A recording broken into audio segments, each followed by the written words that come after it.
If human history was a 24-hour clock, we've only been farming for the last 5 minutes. Before then, we hunted and gathered berries, roots, nuts, whatever we could find. We didn't stay in one place for long, and we certainly didn't farm anything.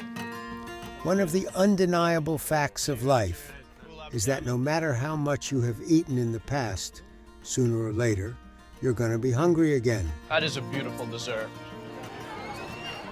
In 2050, the global population is expected to reach 10 billion people. Over the last 12,000 years, we have mastered the art of agriculture. And since I haven't heard about anyone moving to Mars just yet, the challenge is feeding the world while respecting the planet's natural limits and doing it at a good price. In the United States, farming shaped our country. In 1862, Congress passed the Homestead Act. You were given 160 acres as long as you farmed it for 5 years.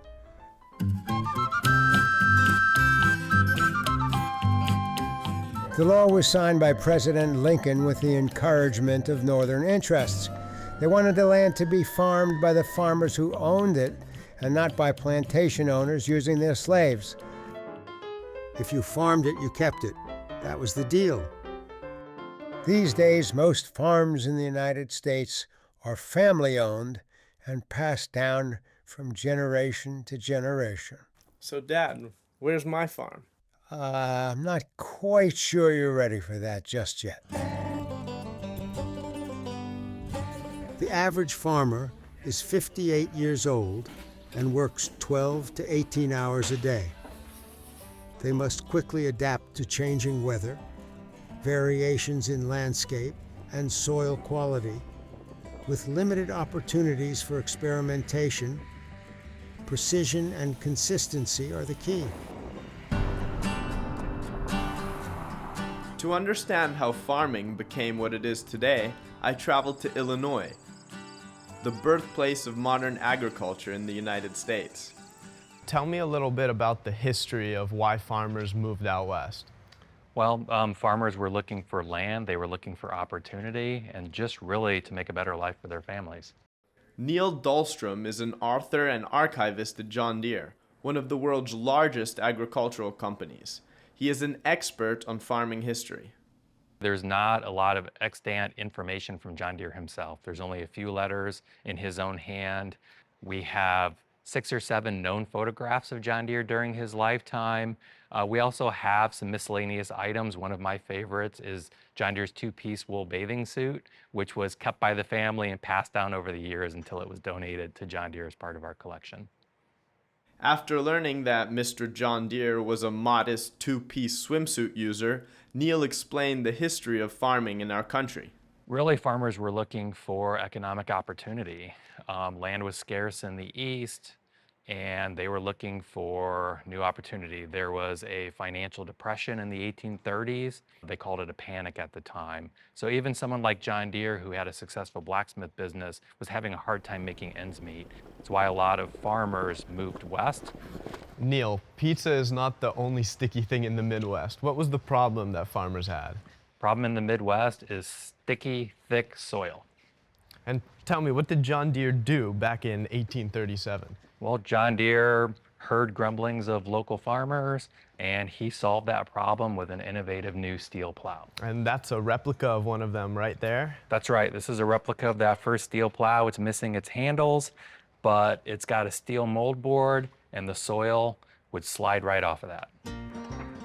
Farming is just an industry that constantly evolves, really from horse farming in the 19th and early 20th century to this transition to mechanization. And oftentimes with farmers, there's these very early adopters and then folks who come along, and this is really based on what you're growing, where you're growing it. In the 1950s, horses still outnumbered tractors on family farms. As technology developed, farming equipment became essential to farmers. So this was the first horseless tractor? Yeah, essentially this is a transition from horsepower to mechanical power. So this is a 1920 Waterloo Boy Model N. Couple important features here. First, 1920 is the first time this leaping deer trademark was added to the frame here, and that was meant to stimulate sales. An important feature for John Deere was the use of kerosene instead of gasoline. Kerosene was a much cheaper fuel to purchase and operate, and John Deere was worried about input costs for farmers. Neil, driving around the Midwest, do you see a lot of tractors out on display? They're proud to show it off. Yeah, tractors are a part of the family. You don't sit down at the dinner table with your tractor, but you're probably out polishing. You want to keep it running, and when it's kind of gone beyond its useful life, oftentimes you put it in the shed. You bring it out for special occasions. And what makes this one behind us so special? This is the iconic John Deere 4020 tractor. It came out in 1963. Looks just like the one I had when I was 3 years old to play on the carpet with. Yeah, this is not quite for carpet farming, but same principle. It's a little bigger. Yeah, this is bigger, lots of new options, 2 transmission styles, on-the-go shifting without clutching. It's styled by Henry Dreyfuss and Associates, so it's got this sleek, modern look. It's got new safety features like the rollover protective structure. Most farms in the United States are still family farms. The definition of that has changed, so they're looking to hand that over from generation to generation. How do you provide tools and resources and education to help them do that? What do machines look like in the future? I'm not sure. Do they get bigger or do they get smaller and there's more of them? It's really exciting to think about, but really it's about connecting machines. It's about making machines smarter, more enabled, so that we can produce more and do it in a sustainable way. Pratt, Kansas is a small town of around 7,000 people, surrounded by miles and miles of farmland. Pratt has a movie theater, coffee shop, a bank, And most importantly, a bar, where my father and the rest of the crew are probably hanging out right now. Dad, I know you're in there. We got work to do. Towns like Pratt, scattered across the Midwest, form a network called the Corn Belt. The soil here is perfect for growing crops like corn, wheat, and soybean. They literally form the backbone of the U.S. economy. These rural communities, and that's what they were. You have these small towns. You came to town to meet your neighbors, to talk about new farming practices, to maybe sell your goods. But also a lot of those are in railroad hubs, or they're on rivers or tributaries. This is how you're moving goods and services along, right? So you're shipping on river, you're going overland by wagon, eventually that's by train and then by automobile. So as these towns evolve, so do the farming practices that go along with it. But now all of a sudden you're connected to state and then national and then world markets. So we still rely on these small rural communities. If you drive the countryside, that's where you're seeing all these crops being planted, right? And growing during the summer and into the fall. So this is called See and Spray. In Pratt, I met with Jesse Blasey. He is a multi-generational farmer and happens to be a talented artist. You never know where a message of love will show up, like in this case in a massive wheat field in Kansas. For his 20th anniversary, he used his farming skills to surprise his wife with a message by alternating 2 different types of wheat and going up in a plane to see it. I knew it'd make her smile, and that was kind of the whole goal, was to get that little grin out of her that I like. That's Jesse Blasey love. That's farmer love. So how'd you get along today? Yeah, we got the Thompson sprayed. We use Liberty down there. I think where the wind's out of the northeast, we can use something a little different up here across from Schrog's house. Jesse and his father, David, have a friendly competition. David tills the soil. He turns it over before planting. Jesse uses no-till. He plants straight into last year's crop. That keeps moisture in the ground. It also protects the soil. So my dad and I farm together. I've got my land, he's got his. I rent every acre I own. He farms all the family ground and still operating that side of the operation. I'm 75. I don't know how long I'm going to last. I'm planning on being here. I'm planning on for a long time yet. But I'm comfortable with what I do. I still I'm kind of the backup plan. But the no-till is going to be the future, and it's going to be, he'll be able to do more with less labor by going the no-till route. Made the change to no-till, and it's been really cool. And there's a lot of farmers love to watch us do this because we farmed very similarly. So most guys, when they made the switch, they didn't know what their farm would have looked like in the past. Well, I can go look at his fields and know what I would have had. You know, this is where you would have been today had you kept doing what you're doing. And so far, I'm happy with the way things are going. I think this will work for Jesse. I think it's the new way. It's going to allow him to farm more acres. But I think the big deal is just being a good steward of the ground. No-till farming is definitely the future. But when you stop disturbing the soil, it's like hosting an all-you-can-eat buffet for weeds. That's where spraying comes in. Jesse, I know I look like a farmer from my cool outfit, but I don't know much about it. What are we spraying? What are we doing? So right here today, this field is wheat stubble. It was harvested in June, and we harvested it. It's had one sprayer pass. So there's the little green grass plants that we're seeing here today. So the green is what we don't want. This is what we don't want today, and this is what we're looking for. And this is an easy weed to kill. This is a volunteer wheat plant. Today we're going to be targeting plants like this, pigweed, and probably kochia. What's so bad about weeds? So right now, this wheat, what I'm really concerned about, it's using moisture out of our land, so we want to stop that. And the other thing is there's a few mites and aphids that can bite this, and if this plant has a disease called mosaic, it'll just keep transferring it. And we have to break the green bridge. That'll break the life cycle, so they cannot affect our planted wheat in the fall. In the past, spray was applied to the whole field to keep the weeds out. It's called broadcast spraying. The problem is that it's not great for the soil or the farmer's pocketbook. Jesse is one of a growing number of farmers adopting new technology to address the problem. His sprayer uses cameras and machine learning to only spray weeds and not the crops. So this nozzle here, if you look, there's a little bitty arrow on there. So these here spray back at a 20-degree angle. So this one here, we're gonna turn it over and we're gonna go from running the two purples that were on here, we're gonna run just this tip out the back. And that one's facing back instead of just directly down. That is correct. That is correct. The computer needs the extra time to calculate. All right, it's gonna be my first time in a sprayer.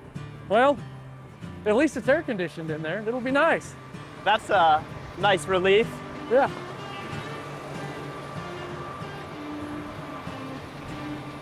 Oh, and you got a nice little jump We seat do. for me. We do. You can ride shotgun. I feel like I'm in the cockpit of a spaceship with all this fancy technology. What are we doing here? So the first thing we do is we go around the outside, Get our perimeter get our down. perimeter done, and then we go back and then we just go back and forth and fill in the blanks. Everything you need to know about spraying, you learned in kindergarten. You can just And you're not even touching the wheel right now. not even the touching the wheel. So we're auto steering. We're actually running down the same tracks we ran the last time we were in the field.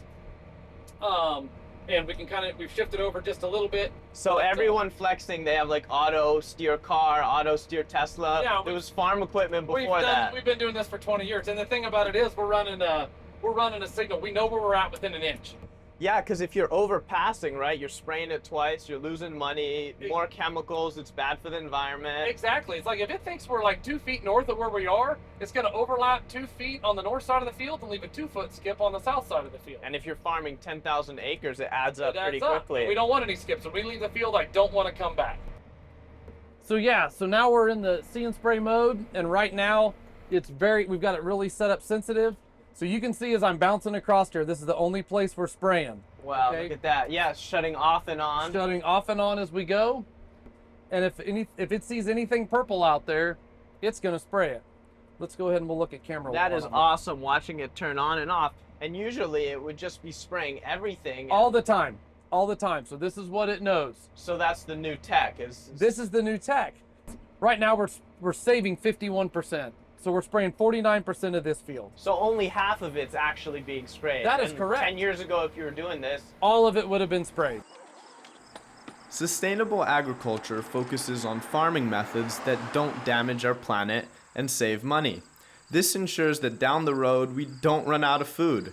It's simple. Don't do anything that could harm the land for the next generation. 200 miles northwest of Pratt is a farm owned by Stefan Solovyev. He's one of the top 20 landowners in the United States. He owns over 600,000 acres. No-till farming isn't always the best option, but Stefan's dry land is perfect for minimum till. By keeping our header this high and babying this stubble with spray, we're keeping all our moisture in the ground. If we were plowing like everybody used to do back in the Dust Bowl, the moisture comes out of the ground. If I was to dig down here after the moisture we received this summer, our sub-moisture is phenomenal. It's probably better than it's ever been right now. We're relying specifically on the rainfall we receive. We're not draining any aquifers, and it's perfect sustainable agriculture. This is the western edge. This is the very edge of farmland in the United States. So if you see what we're doing right now is we're harvesting and we're leaving a residue on the field. So that residue over there is what keeps the moisture in the ground. And moisture here is very important because some years we don't get much. Farmers think that new technology is the future of farming. Inquiring minds want to know, but farming tech is pretty top secret. So to be able to film at the factory behind me, I'll have to disguise myself and my crew as farmers over here. So here's your tractor. Okay, let's go.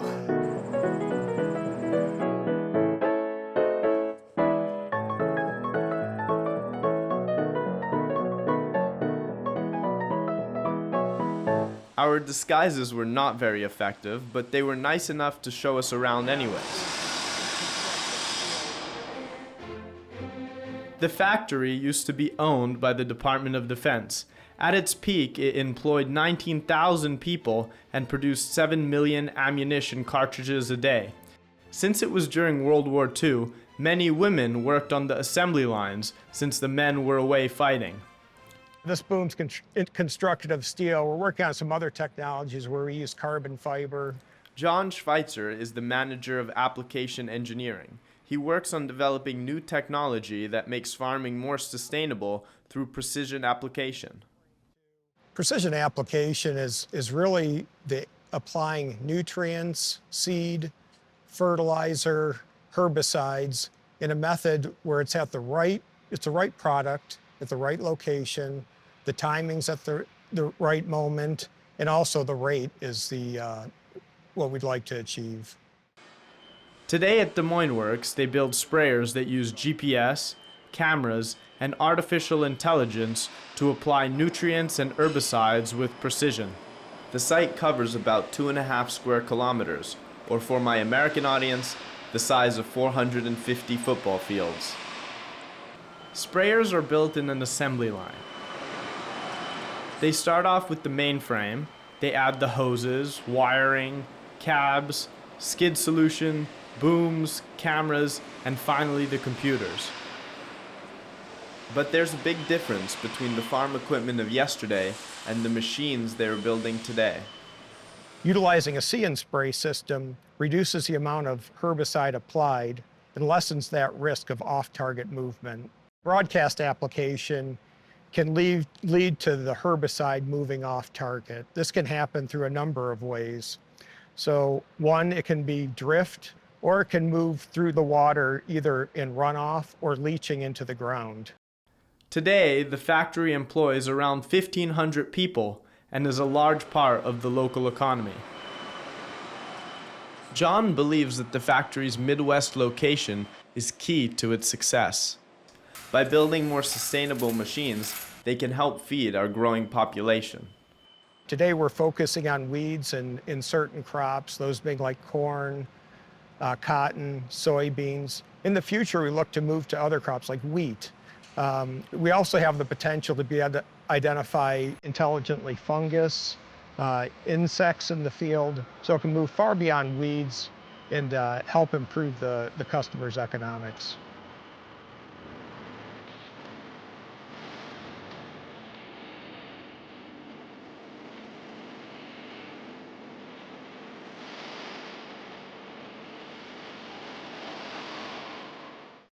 When we're able to just spray the weeds, we limit the amount of chemicals that are used, so it has less chance of moving off target, harming plants that aren't the weeds, whether that's outside the field or inducing stress on the crop that's being sprayed. It's better for the environment, and it's better for my pocketbook. Yeah, and it's better when you pass on the land to your next generation. It's healthier. Absolutely. I believe our food's healthier. I believe our plants are healthier. This is the future. This is where we're at. Farming for the future. Farming for the future. Absolutely. Farmers think long term. Work the land today so the kids can inherit better land tomorrow. There's a lot of neat things going on with regenerative ag now, trying to reduce our commercial inputs, commercial fertilizers, and go to more of a natural state. I mean, that's the goal, is to not have to put anything on. But this soil can only produce so much, and so we're only putting on things that the soil is lacking to grow that better crop. Sustainability makes sense to farmers. They want their children to inherit something better.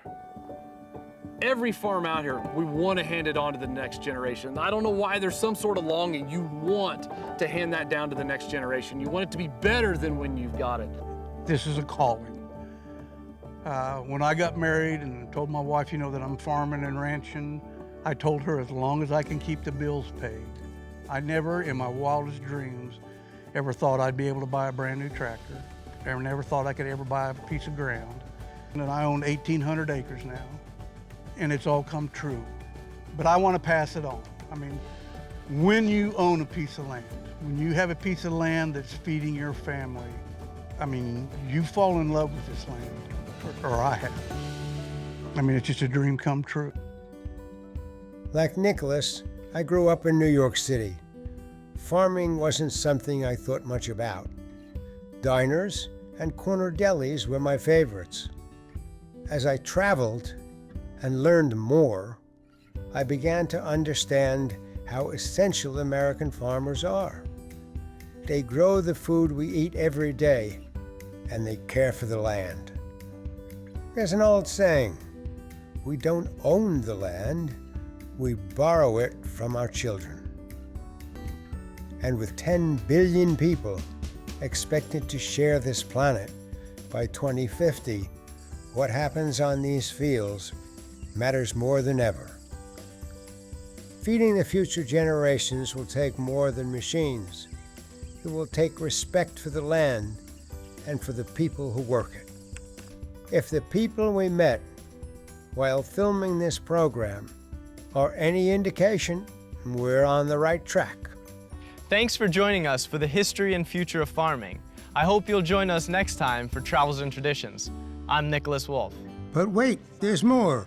For daily reels featuring interviews and stories filmed during Travels and Traditions, visit @NicholasWolfTV on Instagram or @Burt Nicholas Wolf TV on YouTube.